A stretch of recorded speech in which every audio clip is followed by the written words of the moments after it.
Chapter 20. In the Cellars of the Opera. "Your hand high, ready to fire," repeated Raoul's companion quickly. The wall behind them, having completed the circle which it described upon itself, closed again, and the two men stood motionless for a moment, holding their breath.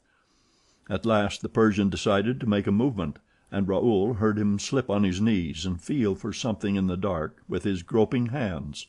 Suddenly the darkness was made visible by a small dark lantern, and Raoul instinctively stepped backward as though to escape the scrutiny of a secret enemy; but he soon perceived that the light belonged to the Persian, whose movements he was closely observing.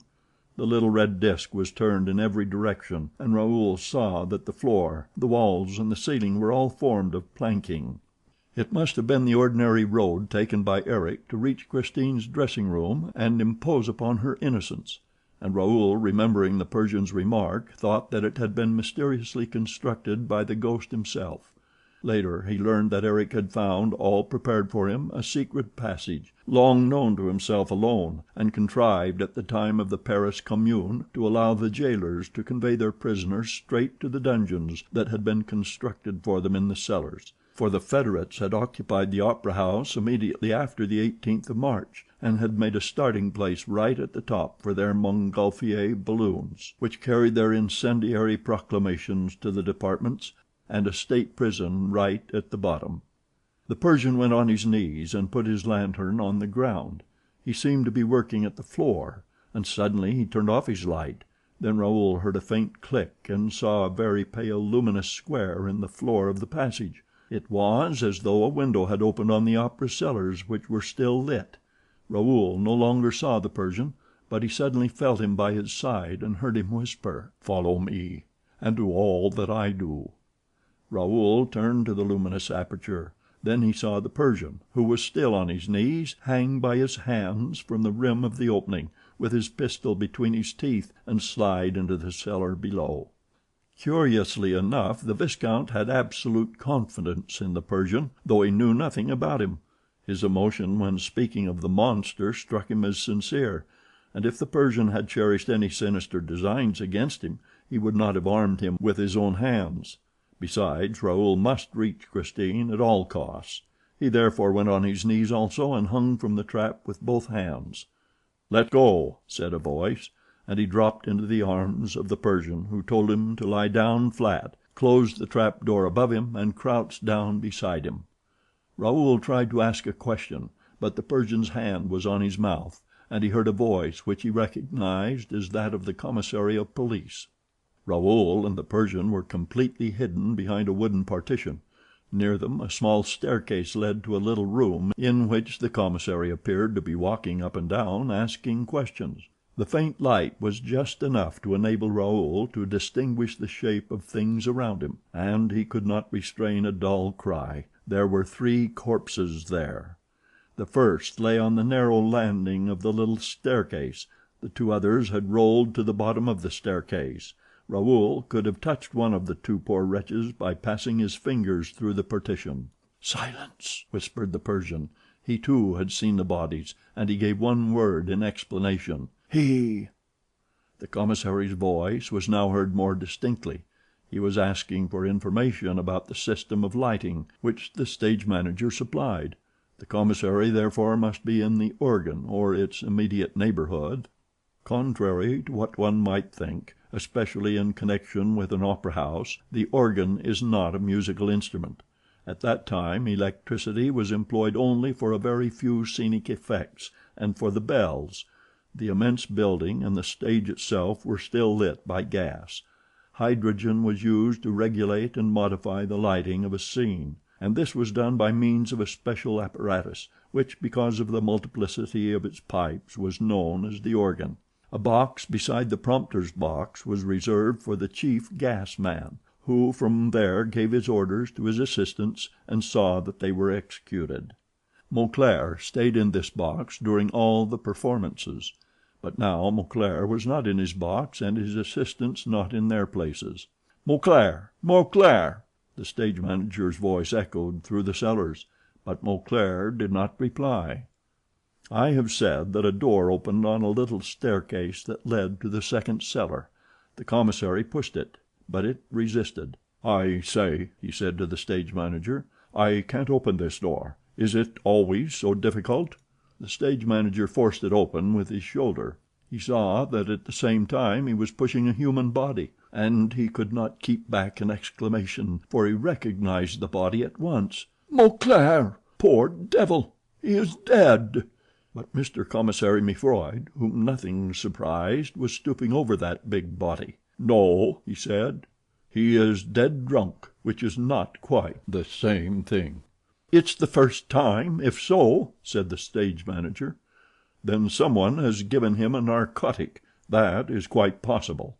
Mifroid went down a few steps and said, "Look." By the light of a little red lantern at the foot of the stairs they saw two other bodies. The stage manager recognized Mauclair's assistants. Mifroid went down and listened to their breathing. "They are sound asleep," he said. "Very curious business. Some person unknown must have interfered with the gas man and his staff, and that person unknown was obviously working on behalf of the kidnapper.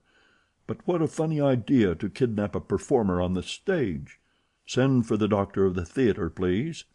And Mifroid repeated, "Curious, decidedly curious business." Then he turned to the little room, addressing the people whom Raoul and the Persian were unable to see from where they lay. "What do you say to all this, gentlemen?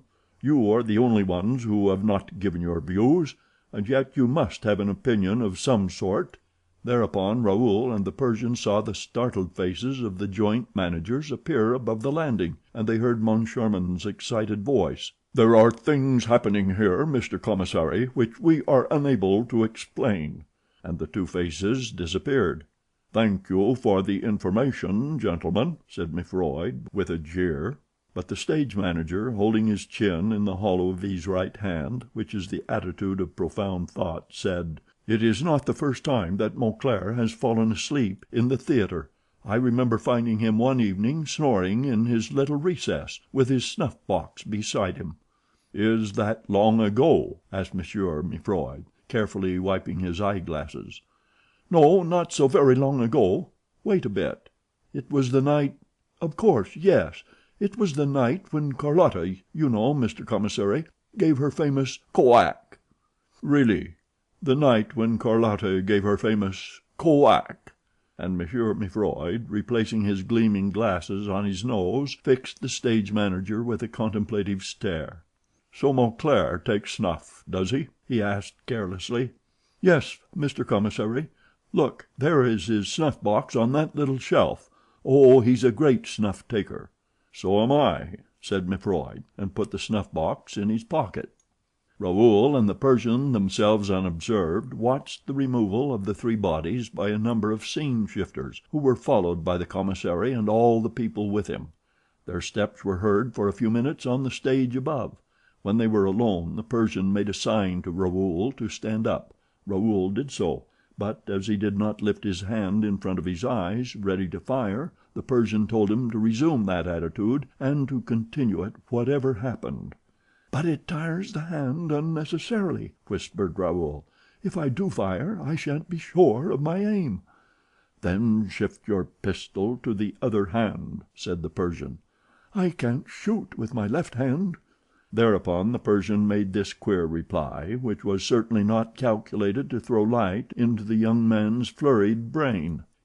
"It's not a question of shooting with the right hand or the left. It's a question of holding one of your hands as though you were going to pull the trigger of a pistol with your arm bent. As for the pistol itself, when all is said, you can put that in your pocket." And he added, "Let this be clearly understood, or I will answer for nothing.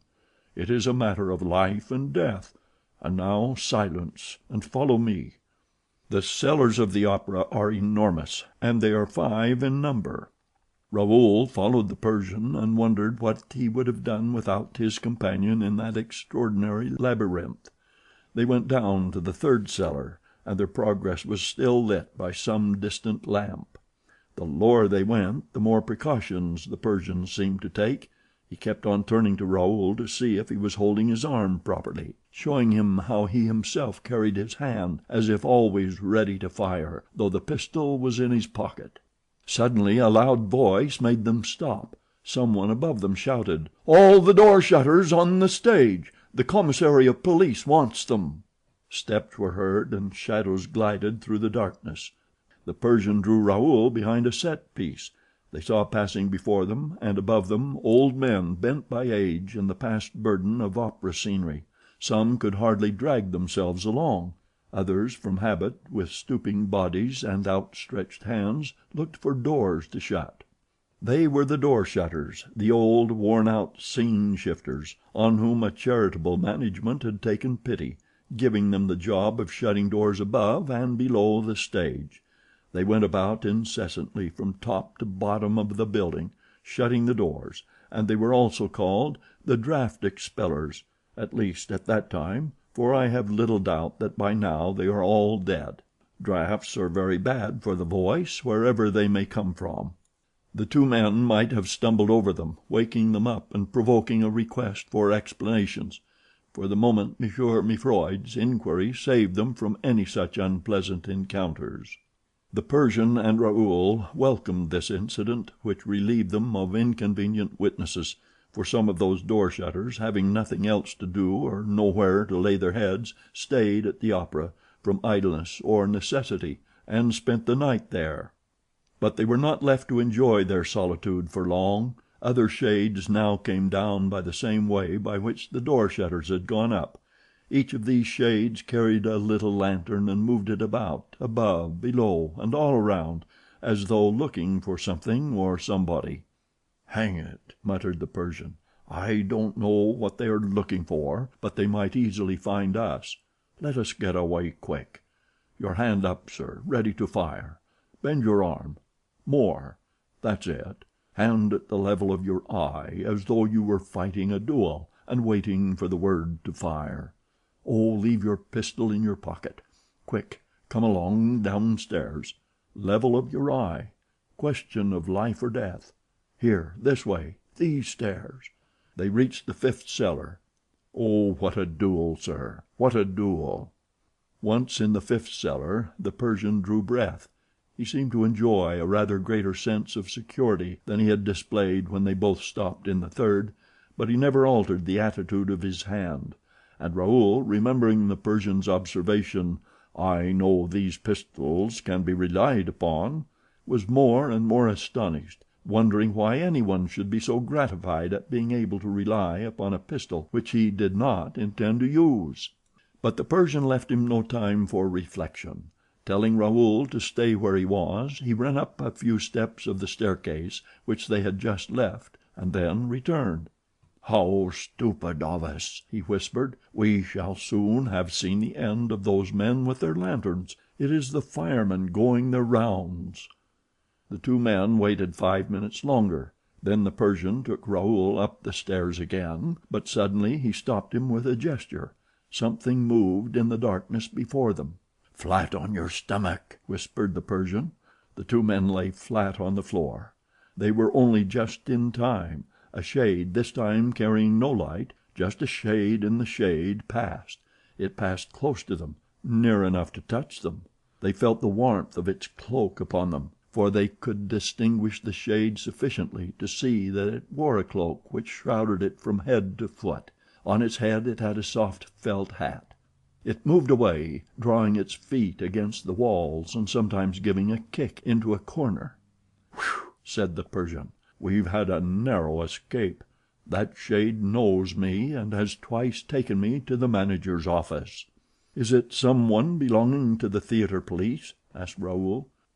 "It's someone much worse than that," replied the Persian, without giving any further explanation. "It's not he?" "He? If he does not come behind us, we shall always see his yellow eyes. That is more or less our safeguard tonight.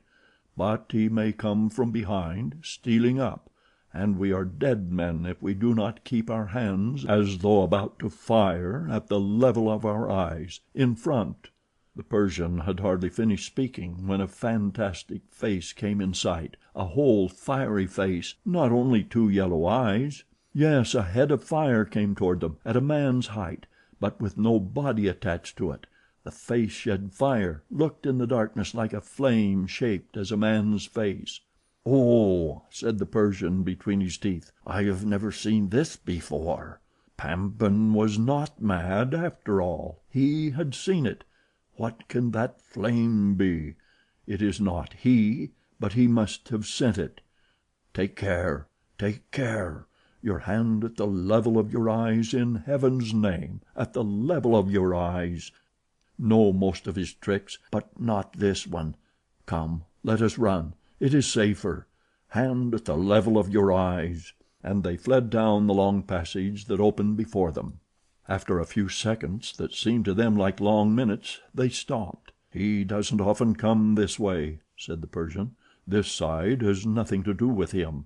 This side does not lead to the lake nor to the house on the lake. But perhaps he knows that we are at his heels, although I promised him to leave him alone and never to meddle in his business again." So saying, he turned his head, and Raoul also turned his head, and they again saw the head of fire behind their two heads. It had followed them, and it must have run also, and perhaps faster than they, for it seemed to be nearer to them. At the same time they began to perceive a certain noise of which they could not guess the nature. They simply noticed that the sound seemed to move and to approach with the fiery face.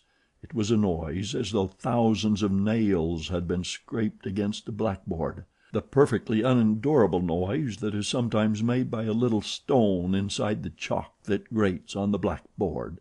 They continued to retreat, but the fiery face came on, gaining on them.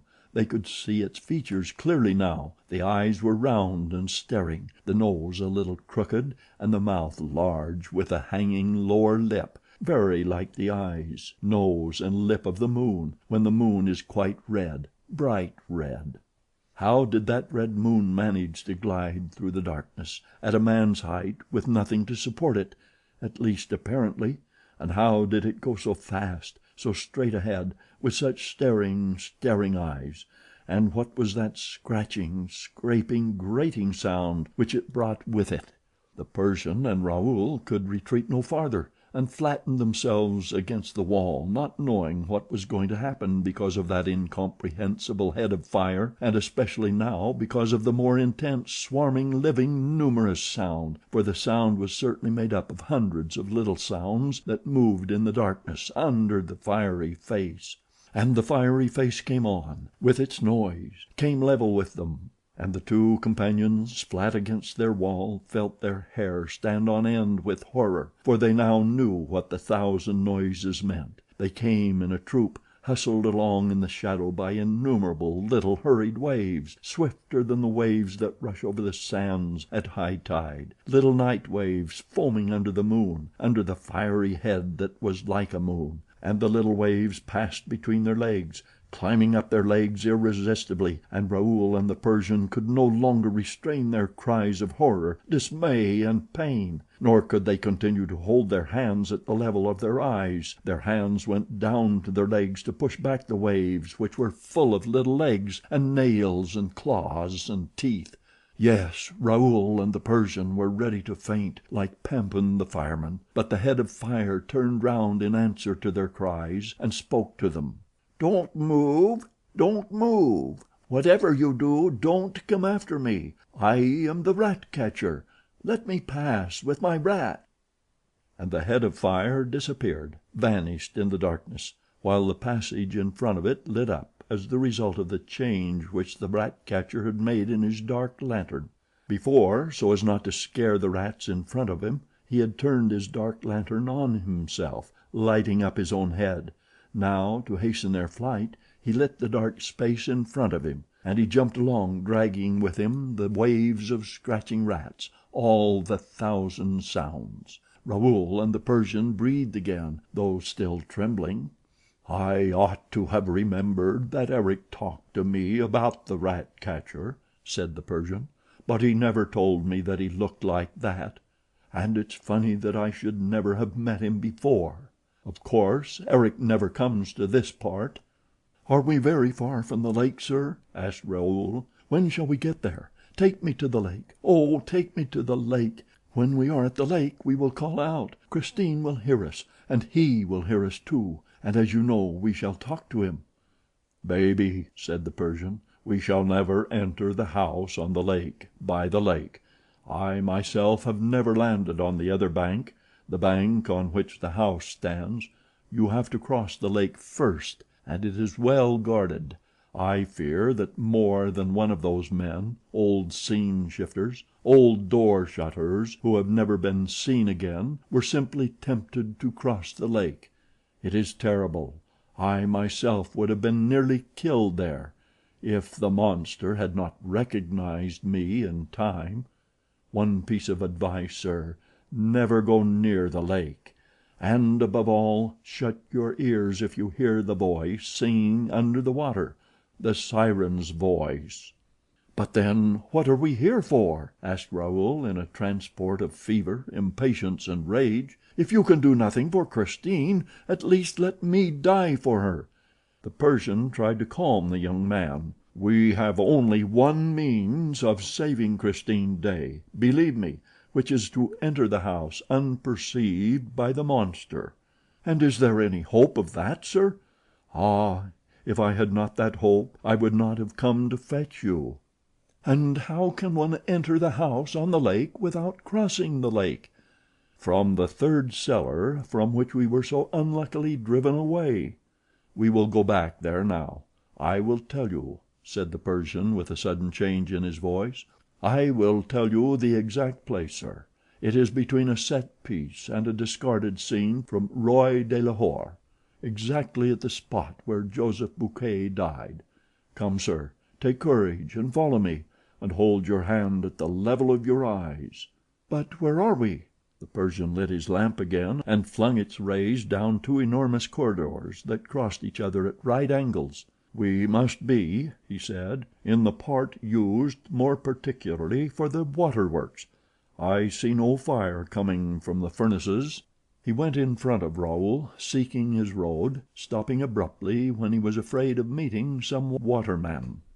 Then they had to protect themselves against the glow of a sort of underground forge which the men were extinguishing, and at which Raoul recognized the demons whom Christine had seen at the time of her first captivity.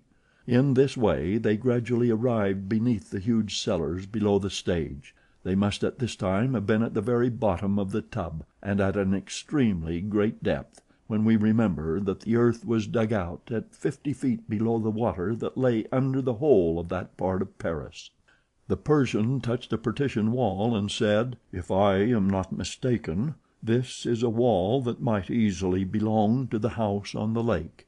He was striking a partition wall of the tub, and perhaps it would be as well for the reader to know how the bottom and the partition walls of the tub were built. In order to prevent the water surrounding the building operations from remaining in immediate contact with the walls supporting the whole of the theatrical machinery, the architect was obliged to build a double case in every direction. The work of constructing this double case took a whole year. It was the wall of the first inner case that the Persian struck when speaking to Raoul of the house on the lake. To anyone understanding the architecture of the edifice, the Persian's action would seem to indicate that Eric's mysterious house had been built in the double case, formed of a thick wall constructed as an embankment or dam, then of a brick wall, a tremendous layer of cement, and another wall several yards in thickness. At the Persian's words Raoul flung himself against the wall and listened eagerly, but he heard nothing, except distant steps sounding on the floor of the upper portions of the theater. The Persian darkened his lantern again. "Look out," he said. "Keep your hand up, and silence, for we shall try another way of getting in." And he led him to the little staircase by which they had come down lately.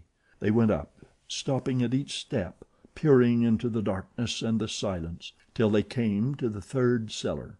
Here the Persian motioned to Raoul to go on his knees, and in this way, crawling on both knees and one hand, for the other hand was held in the position indicated, they reached the end wall.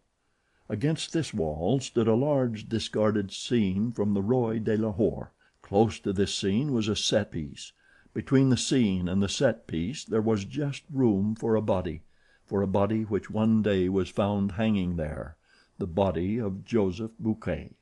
The Persian, still kneeling, stopped and listened. For a moment he seemed to hesitate and looked at Raoul. Then he turned his eyes upward toward the second cellar, which sent down the faint glimmer of a lantern through a cranny between two boards.